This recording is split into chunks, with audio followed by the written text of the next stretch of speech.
Oh, hello, this is Tak Chung from Walk with Tak. Welcome to my YouTube channel. If you enjoyed this video and would like to receive notifications of my future video postings, please subscribe.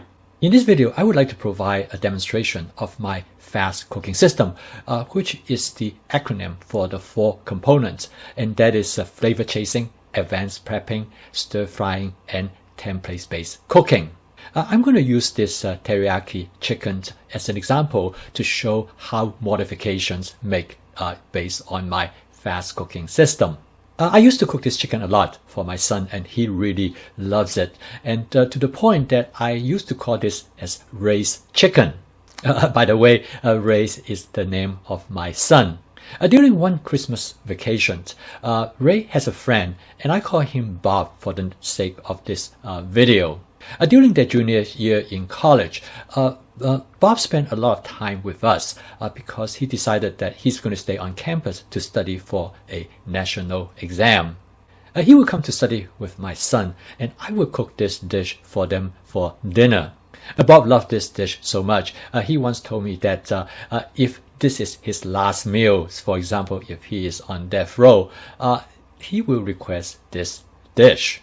I jokingly told him that don't worry, if that is the case, they can give me a call and I will come and cook this dish for you. This is now almost 10 years ago, and I haven't seen Bob that much until about a couple of days ago, and my son told me that Bob is coming by. He's now in professional school, and this is between some of his studying, and he has some time, so he's going to come and spend a couple of days with us. Bob was going to be here at our house in about an hour, and this is right about dinner time, so I assumed that he would spend dinner with us. I know already that he would be very excited about me cooking this dish for him, and on the other hand, he would be disappointed if I don't. This dish is a demonstration of the advantage of my fast cooking system. Start out with advanced prepping. I normally buy chicken breasts in a bulk package. Usually I purchase them when they are on sale. As soon as I bring them back home from the grocery store, I will slice them up and store them in the Ziploc bag. I usually store them in the Ziploc sandwich bag in about 8-ounce portion. Since my wife and I do not eat that much chicken, so this is just about right for us. I press out all the air and freeze them as flat as possible. This way I can store them in any way that I would like to.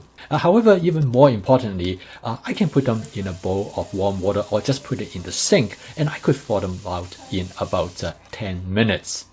Since I know that Bob loves this chicken, I'm going to cook in a double portion. So I'm going to cook 1 pound of chicken. So the first thing I did when I walked in the kitchen is that I retrieved 2 bags of this chicken and get them thawing. In order to achieve the best flavor as well as wok chi for the chicken, I'm going to coat the chicken with cornstarch and also with some of my basic seasoning mix. This method will provide the chicken with excellent texture and also great flavor. Okay, I'm now ready to cook. I'm going to cook this dish with my Cuisinart 14-inch stainless steel wok. For this dish, I want to make sure that the wok is well seasoned, so I season it with my spot seasoning method. If you're not familiar with this method, you can take a look at this video. After I heat up the wok, I add 2 tablespoons of canola oil to the wok. I heat up the oil until it starts to smoke slightly, and I then turn the stove down to low, and I let it smoke for another 15 seconds. This is the time when the oil is being seasoned. As soon as I add the chicken, I turn the heat setting back to high because I want the oil temperature as high as possible. This portion of chicken is much larger than what I normally would cook, and this is the reason it is important to have a 14-inch wok. For a 12-inch wok, this will be a large amount to manage in the smaller wok size.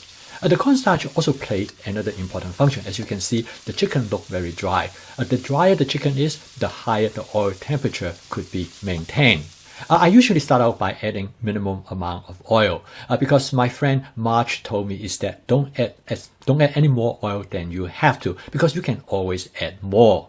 It was very clear there's not enough oil in the wok, so I add more oil. Now I use my squeeze bottle, which turned out to be a much better way to add the oil because it gives you much greater precision. After the chicken about half cooked, with the surface slightly brown, I now add the jalapeno pepper. Both my son and Bob like spicy food, so I also add additional with some red pepper to give color to the dish. I then stir fry the content to make sure the jalapeno pepper and the red pepper are well mixed in with the chicken. I did a quick taste test, make sure that the chicken is done, and now the cooking is completed. This is very fast. Even for 1 pound of chicken, the total cook time is just a little bit over 2 minutes. Next, I'm going to season the dish, but I'm going to turn off the heat because I do not want to cook the chicken anymore when I am seasoning the dish. In my case, because I'm cooking on a glass top electric stove, so I move the wok to the kitchen counter. Otherwise, the residual heat from the stove will continue to cook the chicken.